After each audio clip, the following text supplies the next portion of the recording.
नमस्कार साथियों, मैं उमेश कुमार आप सभी का हमारे इस द्रोणा पीसीएस के यूट्यूब प्लेटफॉर्म पर स्वागत करता हूं। मैं आशा करता हूं आप सब ठीक होंगे, अच्छी तरह से तैयारी कर रहे होंगे। हम बात कर रहे थे भारत भूगोल के बारे में। हम इंडिया जियोग्राफी को एक नए सिरे से पढ़ना प्रारंभ कर चुके थे, जिसमें हमने अब तक भारत की इस भौगोलिक यात्रा में देखा भारत का स्थिति और विस्तार हमने देखा। भारत के पड़ोसी देश कौन कौन से हैं, भारत के कौन कौन से राज्य सीमा पर स्थित है, कौन से राज्य है जो सीमावर्ती नहीं है, कौन से है जो समुद्री सीमा बनाते हैं, वो सारा हमने देखा। उसके बाद हमने प्रारंभ किया था भारत का भौगोलिक स्वरूप, जिसमें हमने हिमालय पर्वतीय प्रदेश को देख लिया था और हम बात कर रहे थे उत्तरी विशाल मैदान के बारे में। उत्तरी विशाल मैदान में हमने भौगोलिक आधार पर उसका वर्गीकरण देखा था। आज हम देखेंगे प्रादेशिक आधार पर अध्ययन या वर्गीकरण। तो शुरू करते हैं आज के सेशन को उत्तरी विशाल मैदान के साथ। भारत के इस भौगोलिक यात्रा में भौगोलिक स्वरूप को पढ़ रहे थे, जिसमें हमारा टॉपिक चल रहा था उत्तर का विशाल मैदान। विशाल मैदान जो नदियों द्वारा लाई गई जलोढ़ मिट्टी से निर्मित एक मैदान है।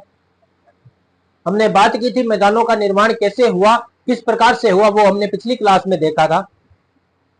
यदि आपने वो पुरानी वीडियो नहीं देखी है तो द्रोणा पीसीएस के यूट्यूब प्लेटफॉर्म पर आप प्लेलिस्ट देख सकते हैं, इंडिया जियोग्राफी बाय उमेश लाडूना, उसमें वो क्लास आपको अवेलेबल मिलेगी। इसको हमने दो भागों में बांट के पढ़ना प्रारंभ किया।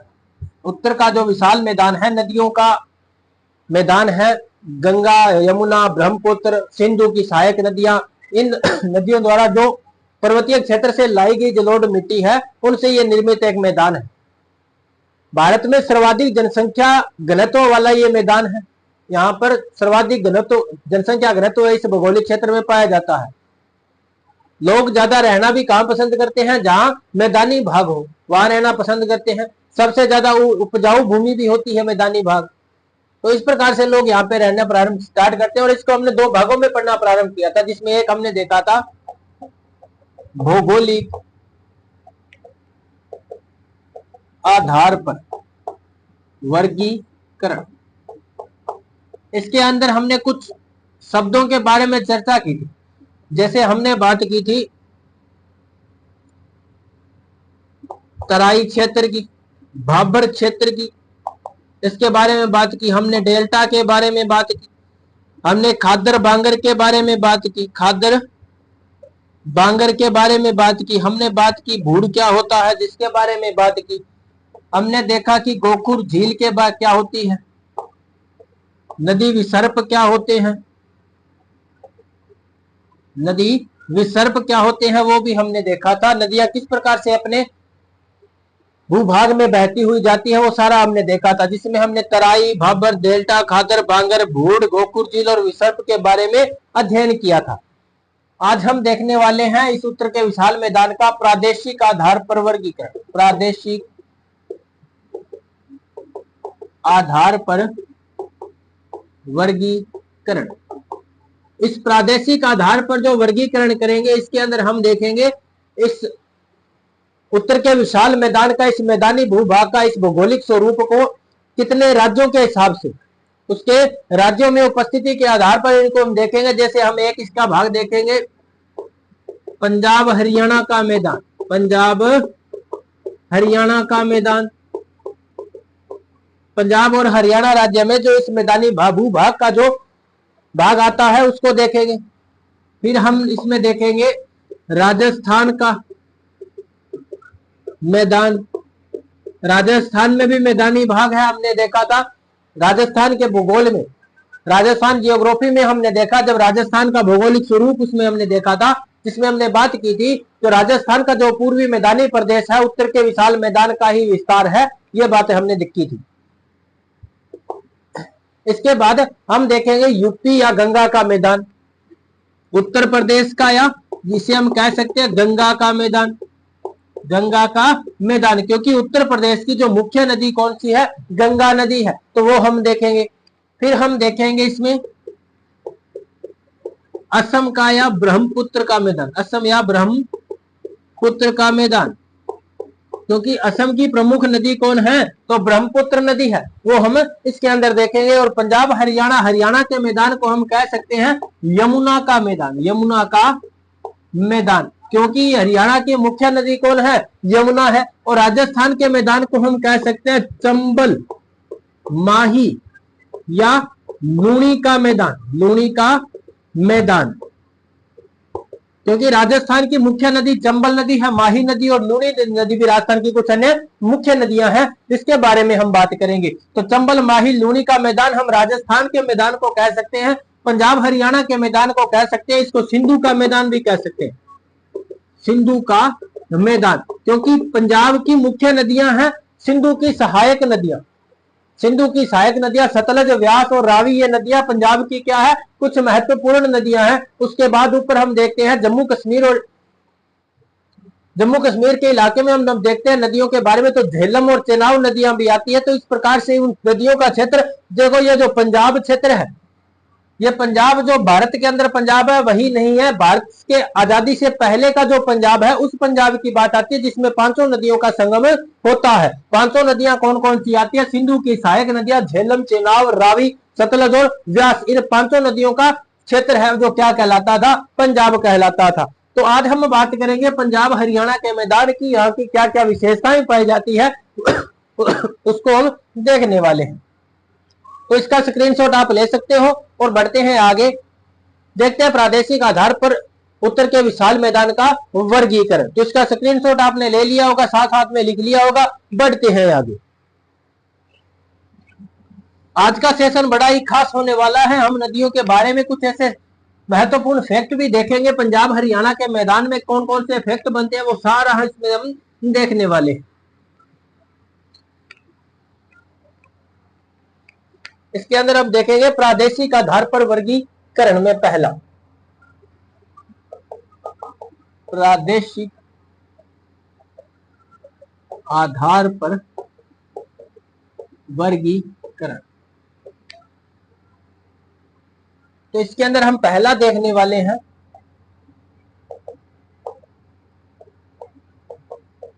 पंजाब हरियाणा का मैदान,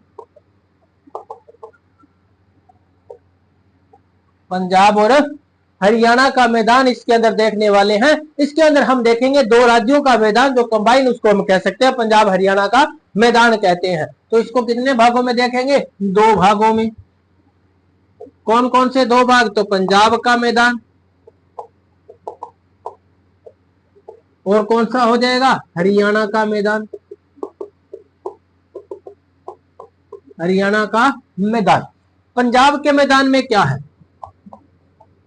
सिंधु है, उसकी सहायक नदियों का मैदान, सिंधु है उसकी सहायक नदियों का मैदान है, जो क्या कहलाता है, पंजाब का मैदान कहलाता है। और हम देखेंगे यमुना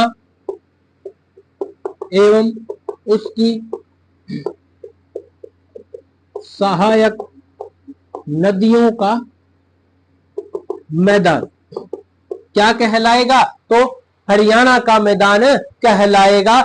यमुना नदी द्वारा निर्मित होता है, यमुना नदी या इसकी सहायक नदियों के द्वारा यह मैदान निर्मित होता है। और पंजाब का जो मैदान है सिंधु और उसकी सहायक नदियों से बनता है। इसकी कुछ विशेषताएं हैं, इसकी पंजाब हरियाणा की कुछ और, पंजाब का मैदान है इसकी कुछ और विशेषताएं, जैसे इसके अंदर दो शब्द आएंगे बड़े खास शब्द, एक तो आएगा आब और एक आएगा चोस, चो या चोस, चो या चोस, ये दो शब्द इसके अंदर बड़े खास आते हैं।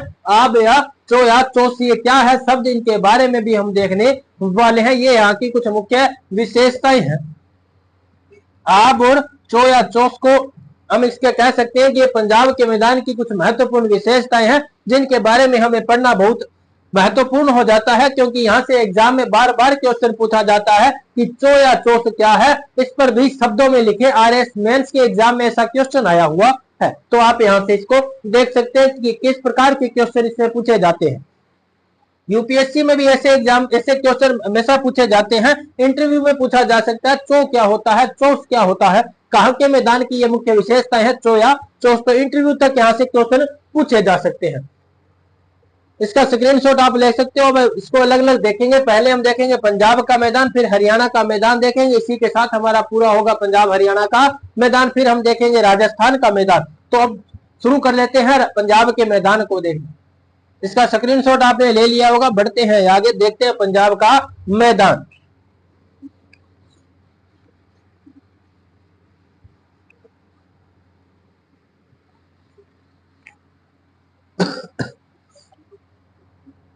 इसके अंदर देखते हैं पहला पंजाब का मैदान। तो परिभाषा में तो आप लिख ही सकते हो, क्या लिखोगे? सिंधु एवं उसकी सहायक 5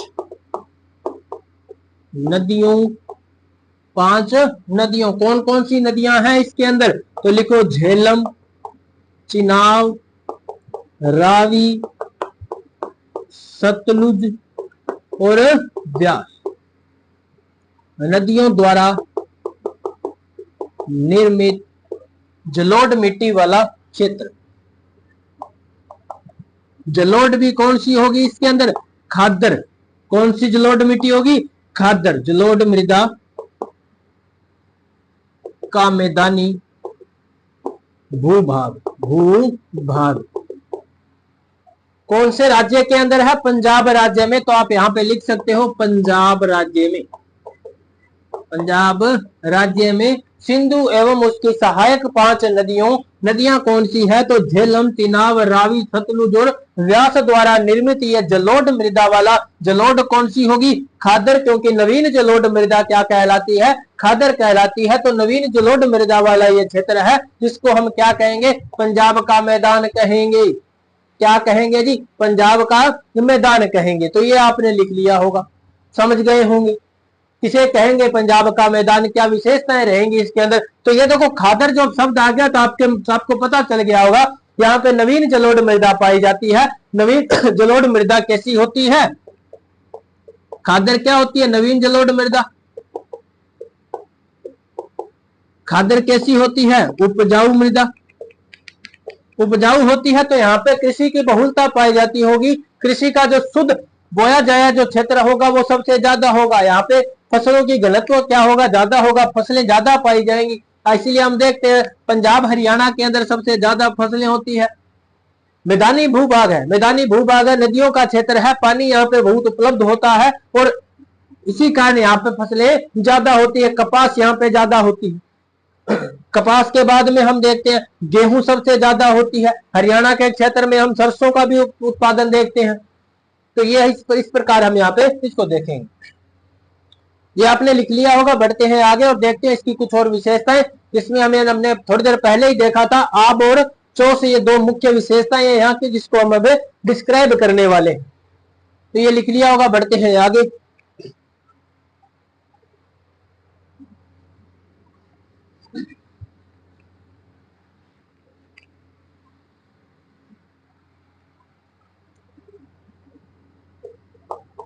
इस प्रदेश की मुख्य विशेषता।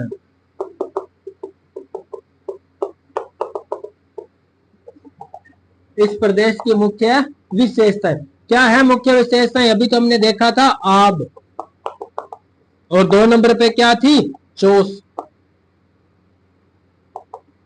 आब और चोस थी। तो पहले हम किसको देखेंगे? आब को देखने वाले हैं। ये आब क्या होता है इसको देखेंगे। यहाँ की मुख्य विशेषताएं आब और चोस, जिसमें हम पहले देखेंगे आब क्या होता है, किस प्रकार के आब होते हैं, तो इसको हम देखने वाले हैं। तो इसमें आप देखने वाले हैं आब क्या होता है, क्या इसकी विशेषताएं होती।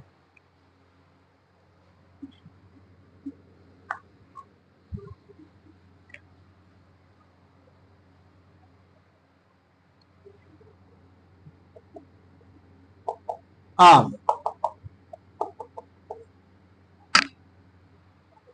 आब जो है, आब कहते हैं, आब का जो शाब्दिक अर्थ होता है वो तो होता है जल। आब का शाब्दिक अर्थ, पहले इसका देखते हैं शाब्दिक अर्थ क्या होता है। शाब्दिक अर्थ क्या होता है? जल होता है। क्या होता है? जल होता है। आब का शाब्दिक अर्थ क्या होगा? जल होगा। अब बात आती है कि आब को हम कह क्या कर सकते हैं, तो जो नदियों के बीच का जो मैदानी भाग होता है, दो नदियों के बीच का जो मैदानी भाग होता है उसे हम क्या कहते हैं, आब कहते हैं। तो आप कहेंगे किसे, नदियों के मध्य का मैदानी भूभाग क्या कहलाता है, आब कहलाता है। जैसे हम देखेंगे दो नदियों के बीच का मैदान, ये जैसे कोई गंगा नदी है और दो नदियां हैं, ये गंगा और ये यमुना।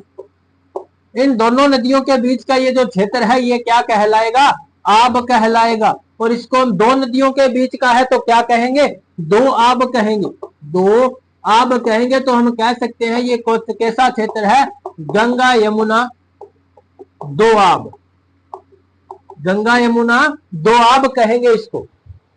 क्यों कहेंगे, क्योंकि ये गंगा और यमुना इन दोनों के बीच का दोआब है। दोआब का मतलब दो नदियों के बीच का क्षेत्र है, दो नदियों के बीच का क्या है, क्षेत्र है, क्या कहलाएगा, आब कहलाएगा। दो नदियों के बीच का दोआब कहलाएगा। आपने नाम तो सुना ही होगा पंजाब, पंजाब। अब पंजाब में क्या होता है, पंज प्लस आब, पंज प्लस आब। पंज पंजाबी भाषा में कहते हैं पांच को, कितने को कहते हैं, पांच को। और आब क्या होता है, नदियों का क्षेत्र, नदियों का क्षेत्र या नदियों के बीच का क्षेत्र। तो पांच नदियों का जो क्षेत्र है वो क्या कहलाता है, पंजाब कहलाता है। तो अब आप समझ गए होंगे आब किसे कहेंगे। आब कहते हैं नदियों के बीच का भूभाग, दो नदियों का क्षेत्र है, दोआब कहलाएगा। दो नदियों का क्षेत्र दोआब कहलाएगा। पांच नदियों का क्षेत्र क्या कहलाएगा, पंजाब पंजाब कहलाता है। तो आप ये समझ गए होंगे। तो ये हम देख लेते हैं, दोआब पंजाब को भी देख लेते हैं। दोआब कहते हैं किसे, नदियों के मैदानी भाग को कहते हैं, नदियों के बीच का जो मैदानी भाग होता है वो कहलाता है आब। अब आब में हम उदाहरण देख लेते हैं इसके। उदाहरण पहला क्या देखेंगे, दो आब। तो कह दो आब मतलब दो नदियों के बीच का मैदानी भाग क्या कहलाता है, दोआब कहलाता है। दो नदियों के मध्य का भाग क्या कहलाता है, तो दोआब कहलाता है। दूसरा हम इसमें देखते हैं पंजाब। तो पांच नदियों के बीच का, पांच नदियों के मध्य का भाग या क्षेत्र, भाग या क्षेत्र क्या कहलाएगा, तो पंजाब कहलाएगा। क्या कहलाएगा, पंजाब कहलाएगा। और हम देखने किस क्षेत्र वाला है, देखो पंजाब का ही देख रहे हैं, पंजाब के ही मैदान को देख रहे हैं। आब कहते हैं नदियों के मध्य का क्षेत्र। तो देख लेते हैं ये वो पांच नदियां कौन कौन सी है जिनसे ये पंजाब बना, जिनसे ये पंजाब बना है, उनको भी देख लेते हैं। तो ये आपने लिख लिया होगा, स्क्रीनशॉट आपने इसका ले लिया होगा। बढ़ते हैं आगे।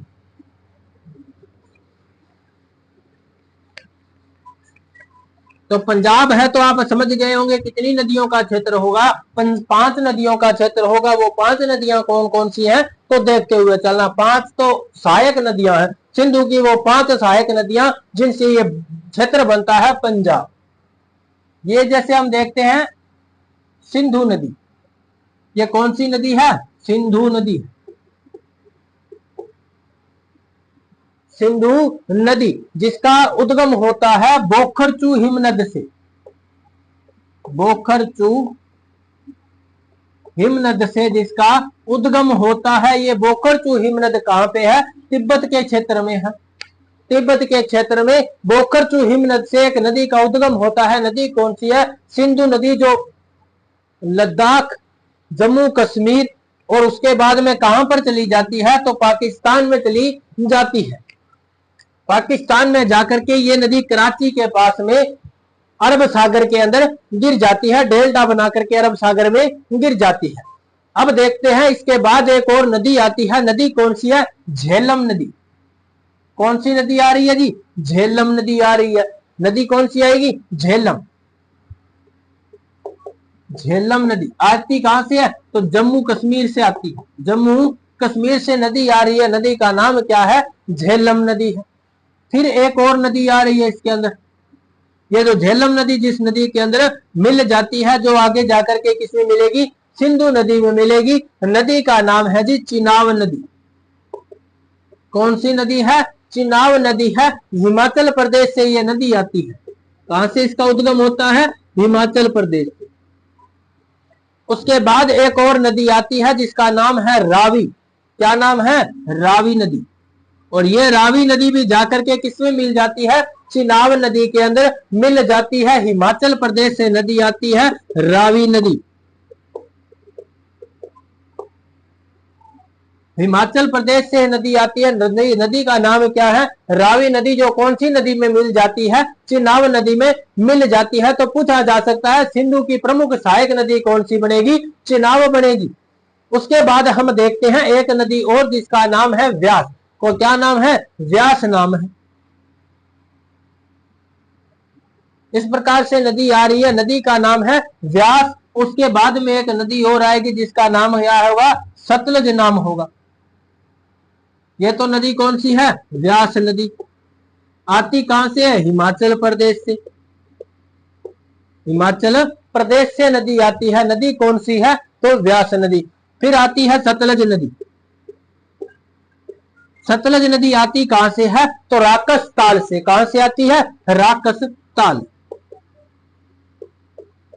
ये राकस ताल कहां पे है, मानसरोवर झील के पास में, तिब्बत के पठारी क्षेत्र में आती। तिब्बत का पठार कौन से देश में है, तो आपको पता होगा, चीन देश में है। इस प्रकार से ये कुछ 5 नदियां हैं। इन 5 नदियों का क्षेत्र देखो, झेलम, चिनाब, रावी, व्यास और सतलज का ये जो क्षेत्र है, इसे ही कहते हैं 5 नदियों का क्षेत्र पंजाब। क्या कहलाता है, ये पंजाब कहलाता है। इनके बीच के 2 नदियों के बीच का क्षेत्र आब कहलाता है। 5 नदियों के बीच का क्षेत्र क्या कहलाएगा, पंजाब कहलाएगा। तो आपको ये बातें समझ में आ गई होगी। जैसे सिंधु और झेलम नदी के बीच का जो क्षेत्र है उसको कहते हैं सिंधु सागर आब। ये जो क्षेत्र क्या कहलाएगा, सिंधु सागर आब कहलाता है। ये जो क्षेत्र क्या कहलाएगा, सिंधु सागर आब कहलाएगा। सिंधु और झेलम नदी के बीच का जो क्षेत्र होगा क्या कहलाएगा, ये सिंधु सागर आब कहलाता है। फिर हम यदि बात करें झेलम और चिनाब के बीच का जो क्षेत्र होता है उसे कहेंगे चाज। चाज या छाज आब। चाज या छाज आब किसे कहेंगे, झेलम और चिनाब के बीच का जो क्षेत्र होगा उसको कहेंगे चाज या छाज आब, इसको कहते हैं। फिर बात आती है चिनाब और रावी के बीच का जो क्षेत्र होता है। चिनाब और रावी, इनके बीच का ये जो आब क्षेत्र है इसको कहेंगे रचना। क्या कहेंगे, रचना आब। ये जो रचना आब है, चिनाब और रावी के बीच का क्षेत्र होगा। चिनाब और रावी के बीच का क्षेत्र। फिर बात आती है हिमाचल, इस रावी और व्यास नदी के बीच का जो क्षेत्र होता है उसको हम कहेंगे बारी। क्या कहेंगे, बारी आब। क्या कहेंगे इसको, बारी आब कहेंगे। रावी और व्यास नदी के बीच का जो आब क्षेत्र है क्या कहलाएगा, बारी आब कहलाएगा। फिर बात आती है व्यास और सतलज के बीच का जो आब क्षेत्र है क्या कहलाता है, बिस्त दोआब कहलाता है। बिस्त दोआब कहते हैं इसको। दोआब तो 2 नदियों का क्षेत्र हो गया। बिस्त इनके बीच के क्षेत्र को कहेंगे तो बिस्त दोआब। ये तो शब्द आपने बार बार सुना होगा। बिस्त दोआब, बारी दोआब कहां पे होगा, रावी और व्यास के बीच का कौन सा होगा, बारी दोआब। रावी और चिनाब के बीच का होगा रचना आब। चिनाब और झेलम के बीच का चाज या छाज आब। सिंधु और झेलम के बीच का होगा सिंधु सागर आब कहलाता है। तो ये है आब। क्या होता है आब, जिसके बारे में बात की। 5 आब हो जाएगा, सिंधु, झेलम, चिनाब, रावी, व्यास और सतलज के बीच का मैदानी भूभाग। समझ में आ गया होगा। डायग्राम भी आपको समझ में आ रहा होगा। यदि नहीं समझ में आता तो इसको एक बार और देख लेना, समझ में आ जाएगा। उत्तरी हिमालय की प्रमुख नदी है कौन सी, सिंधु और उसकी सहायक नदियां। इसको आप देख सकते हो। अब देखते हैं इनको, एक बार सारणी में लिख लेते हैं, फिर हम बात करेंगे चो या चौस क्या होता है। तो इसका स्क्रीनशॉट आपने ले लिया होगा, डायग्राम बना लिया होगा। बढ़ते हैं आगे।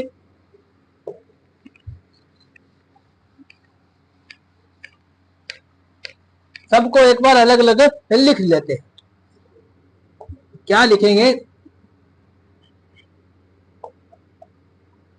सिंधु व झेलम के बीच का या मध्य का क्षेत्र क्या कहलाता है? सिंधु सागर आब कहलाता है। सिंधु सागर आब कहलाता। फिर हम बात करें झेलम व चिनाव के मध्य का क्षेत्र या प्रदेश क्या कहलाता है? चाज या छाज आब कहलाता है। फिर हम बात करें चिनाव व रावी के मध्य का क्षेत्र या प्रदेश क्या कहलाता है? रचना कहलाता है। रचना आब कहलाता है। फिर हम बात करें रावी व व्यास के मध्य का क्षेत्र क्या कहलाता है? तो हमने देखा था बारी कहलाता है। बारी आब कहलाता है।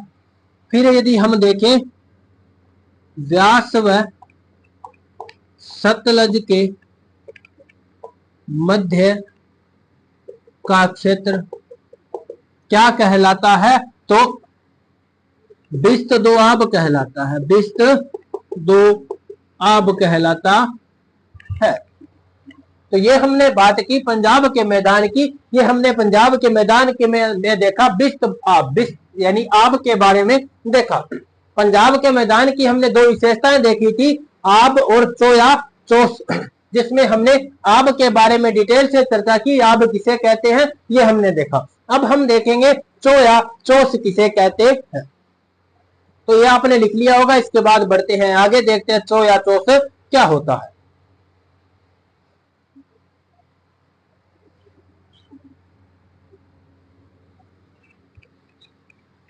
तो आब के बारे में आप समझ गए होंगे। अब देखेंगे चोया चोस किसे कहते हैं।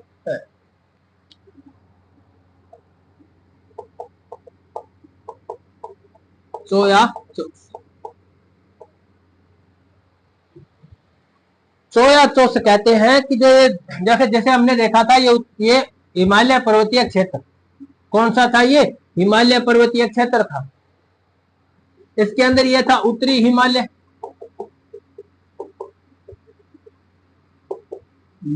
इसे हमने कहा था हिमाचल हिमालय, हिमाचल हिमालय। और अंतिम कौन सा था? शिवालिक हिमालय, शिवालिक हिमालय। तो इस शिवालिक हिमालय से जो नदियां आती है, इस शिवालिक हिमालय से जो नदियां आती है, और ये जो नदियां पंजाब के क्षेत्र में आती हैं, पंजाब के क्षेत्र में आती हैं, तो ये अपने साथ में कंकड़ पत्थर लाती है। क्या लाती है? कंकड़ पत्थर लाती है। और अपने साथ में पंजाब का जो मैदानी भूभाग है, वहां पर कुछ मृदा का कटाव कर देती है। क्या करती है? मृदा का कटाव या मृदा का अपरदन करती है, जिनसे यहाँ पे कुछ गड्ढों का निर्माण हो जाता है। पंजाब के भूभाग में क्या होता है? कुछ गड्ढों का निर्माण हो जाता है। इस प्रकार कुछ गड्ढों का यानी अपर्दित गड्ढों का निर्माण हो जाता है। ये क्या है? अपर्दित गड्ढे अपर्दन कर देती है ये नदियां, सोइल का इरोजन कर देती है। तो इस इरोजन से जो गड्ढे बनते हैं उन्हें हम क्या कहते हैं? चोया चोश कहते हैं। शिवालिक हिमालय से आने वाली नदियां जो पंजाब में प्रवेश करती हैं, पंजाब में प्रवेश करने के बाद यहाँ के मैदानी भाग में क्या करती है? गड्ढों का निर्माण करती है, मृदा का अपरदन कटाव करके गड्ढे बना देती है। तो इसीलिए गड्ढों को क्या कहते हैं? चोया चोस कहते हैं। और ये जो सर्वाधिक कहाँ पाए जाते हैं? पंजाब का एक जिला है जिसका नाम है होशियारपुर, उस जिले में सर्वाधिक चोया चोस पाए जाते हैं। तो ये है चोया चोस के बारे में। ये डायग्राम के माध्यम से आप थोड़ा बहुत समझ गए होंगे, बाकी इसकी हम जब डेफिनेशन लिखेंगे आपको और समझ में आ जाएगा। तो अब हम इसके बारे में लिख लेते हैं। डायग्राम आपने देख लिया होगा, इसका स्क्रीनशॉट आपने ले लिया होगा, साथ में बनाते रहना। डायग्राम से अच्छी समझ में आती है जियोग्राफी।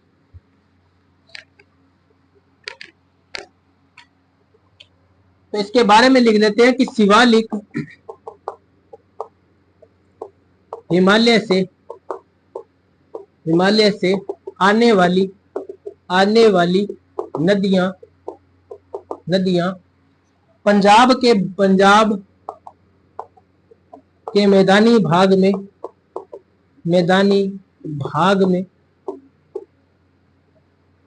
में मृदा का अपर्दन करती है जिससे यहाँ पर अपर्दित गड्ढे बन जाते हैं। इन्हीं अपर्दित गड्ढों को चोस कहा जाता है। इन्हें क्या कहा जाता है? चोस कहा जाता है। सर्वाधिक चोस पंजाब के होशियारपुर जिले में पाए जाते हैं।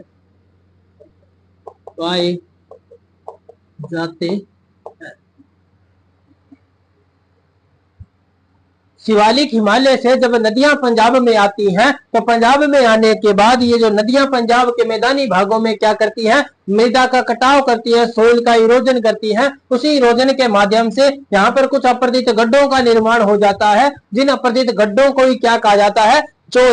चोस कहा जाता है। ये जो चोस कहाँ पाए जाते हैं? पंजाब के होशियारपुर जिले में सर्वाधिक पाए जाते हैं। तो मैं आशा करता हूं आप समझ गए होंगे चोस किसे कहते हैं, आब किसे कहते हैं। तो आज हमने देखा पंजाब का मैदान, उत्तरी विशाल मैदान को प्रादेशिक आधार पर हमने 4 भागों में बांटा, जिसके अंदर पहला हमने कौन सा देखा? पंजाब हरियाणा का मैदान, जिसके अंदर हमने पंजाब के मैदान को आज देखा, यहाँ की विशेषताओं को भी हमने देख लिया। तो आशा करता हूं आज की ये क्लास आपको अच्छी लगी होगी। अगर अच्छी लगी हो तो लाइक कर देना, अपने साथियों को शेयर कर देना ताकि वो भी हमारे साथ जुड़ सके।